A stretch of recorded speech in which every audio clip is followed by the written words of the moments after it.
Dear viewers, আসসালামু আলাইকুম। আমি Hasibur Rahman, your drug expert থেকে বলছি। সম্প্রতি সোশ্যাল মিডিয়াতে মেডিকেল রিপ্রেজেন্টেটিভদের নিয়ে আমরা অনেকেই অনেক রকম প্রশ্ন তুলছি।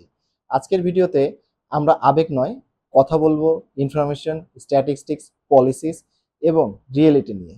আমাদের দেশের প্রায় 98% মেডিসিনের চাহিদা স্থানীয়ভাবে উৎপাদিত হয় এবং বর্তমানে বিশ্বের 157টি দেশে বাংলাদেশ মেডিসিন এক্সপোর্ট করে থাকে।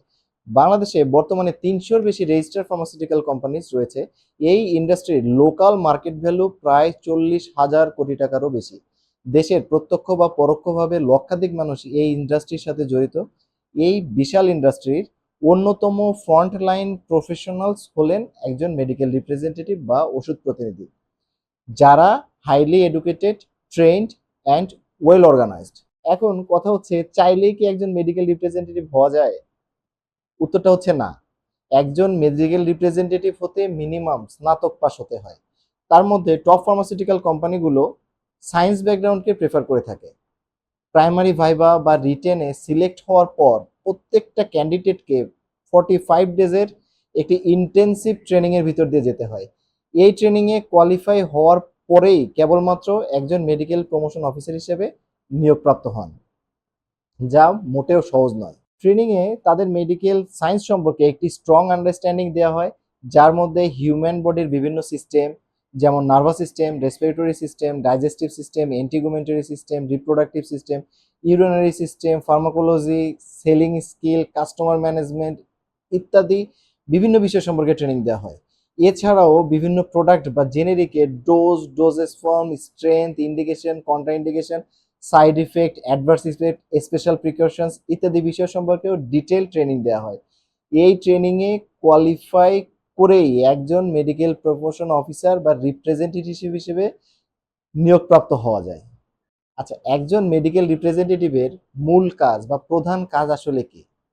একজন মেডিকেল রিপ্রেজেন্টেটিভের প্রধান কাজ হচ্ছে চিকিৎসকের সাথে সায়েন্টিফিক ইনফরমেশন শেয়ার করা, বা একজন চিকিৎসকের বা ফিজিশিয়ানের কাছে ওষুধের সায়েন্টিফিক ইনফরমেশন পৌঁছে দেওয়া, নতুন নতুন ক্লিনিক্যাল ডেটা ডক্টরের সাথে বা ফিজিশিয়ানের সাথে শেয়ার করা, বিভিন্ন ড্রাগ বা মেডিসিনের ডোজ এক্সপ্লেইন করা, সাইড ইফেক্ট এবং সেফটি ইনফরমেশন সম্পর্কে ডক্টরের কাছে ব্যাখ্যা করা, বিভিন্ন ইন্টারন্যাশনাল গাইডলাইন্সের আপডেট পৌঁছে দেওয়া, নতুন কোনো জেনেরিক মার্কেটে এলে সে সম্পর্কে ডক্টরকে দ্রুত অবহিত করা। ফর এক্সাম্পল, সম্প্রতি বাংলাদেশে রেসমিটেরম নামে একটি নতুন জেনেরিক লঞ্চ হয়েছে, যা ন্যাশ উইথ ফাইব্রোসিস বা ফ্যাটি লিভার ডিজিজে চমৎকার রেজাল্ট দিয়ে থাকে।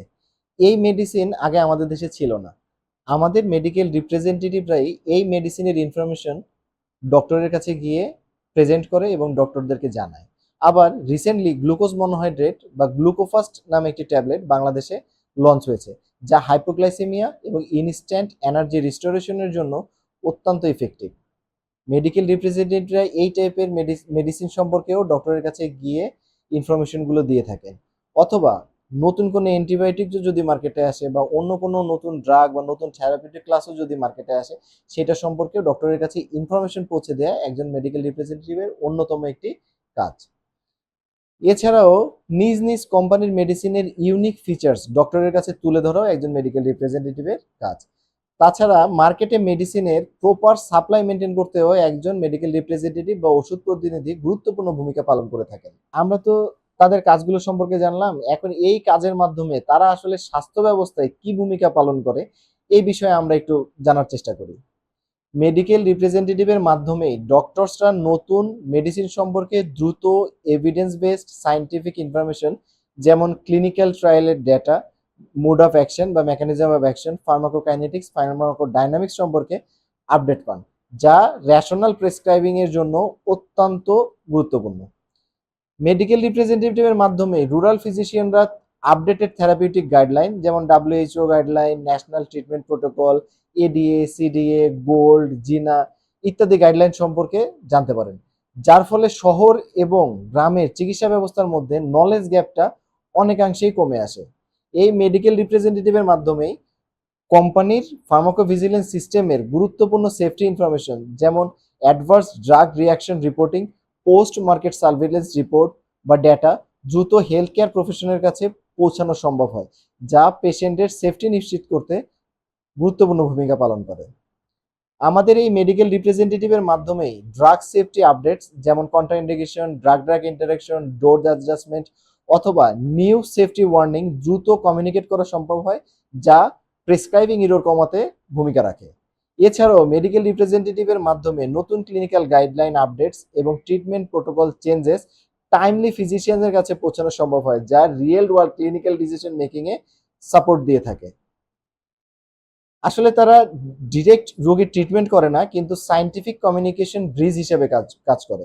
অর্থাৎ ল্যাবরেটরি রিসার্চ, ক্লিনিক্যাল এভিডেন্স এবং ফিজিশিয়ান ডিসিশন মেকিং এর মধ্যে একটি গুরুত্বপূর্ণ সেতুবন্ধন হিসেবে তারা ভূমিকা পালন করে থাকে। এর ফলে হেলথ কেয়ার সিস্টেমে একটি স্ট্রাকচার্ড মেডিকেল ইনফরমেশন ফলো বজায় থাকে, যা ওভারঅল রেশনাল ড্রাগ ইউজ এবং পেশেন্ট সেফটি উন্নত করতে ভূমিকা পালন করে থাকে। এতক্ষণ আমরা তাদের কাজ এবং তাদের স্বাস্থ্য ব্যবস্থায় তাদের ভূমিকা সম্পর্কে জানলাম। আসেন এখন আমরা একটু দেখি বাংলাদেশ সরকার তাদের সম্পর্কে কি বলছে। সরকারের নীতিমালা অনুযায়ী director general of health service অর্থাৎ ডিজিএইচএস এর নির্দেশনা অনুযায়ী সরকারি হাসপাতালে ফার্মাসিউটিক্যাল রিপ্রেজেন্টেটিভরা সপ্তাহে 2 দিন সোমবার ও বৃহস্পতিবার দুপুর 12টা থেকে 2:30টা পর্যন্ত ডক্টরের সাথে দেখা করার অনুমতি রয়েছে। এর মানে হলো সরকার এই প্রফেশনকে লিগ্যাল এবং অফিসিয়ালি রিকগনাইজড হিসেবে বিবেচনা করে। এতক্ষণ আমরা যে ডেটা তথ্য উপাত্ত নিয়ে কথা বললাম, এর মাধ্যমে আমরা বুঝতে পারলাম বাংলাদেশে হাজার হাজার এডুকেটেড ইয়াং প্রফেশনালস এই প্রফেশনে কর্মরত রয়েছে। গভর্নমেন্ট পলিসির মাধ্যমে এই প্রফেশনকে রিকগনাইজ করা হয়েছে। অর্থাৎ মেডিকেল রিপ্রেজেন্টেটিভদের নিয়ে ভুল ধারণা পোষণ করা মোটেও ইনফরমেশন বেসড নয়। হ্যাঁ, যদি কেউ রুলস ভায়োলেট করে তার বিরুদ্ধে অ্যাকশন নেওয়া উচিত, কিন্তু একটি রেসপেক্টেবল নলেজ বেসড প্রফেশনকে সামগ্রিকভাবে ইনসাল্ট করা বা ছোট করে দেখা কখনোই কাম্য নয় বা কখনোই উচিত নয়। আপনি যদি মনে করেন মেডিকেল রিপ্রেজেন্টেটিভদের যথাযথ রেসপেক্ট দেওয়া উচিত, তাহলে এই ভিডিওটি শেয়ার করুন এবং কমেন্টে লিখুন রেসপেক্ট। এবং মেডিসিন ও হেলথ বিষয়ে রিলায়েবল ইনফরমেশনের জন্য সাবস্ক্রাইব করুন ইওর ড্রাগ এক্সপার্ট চ্যানেলটিকে। ধন্যবাদ।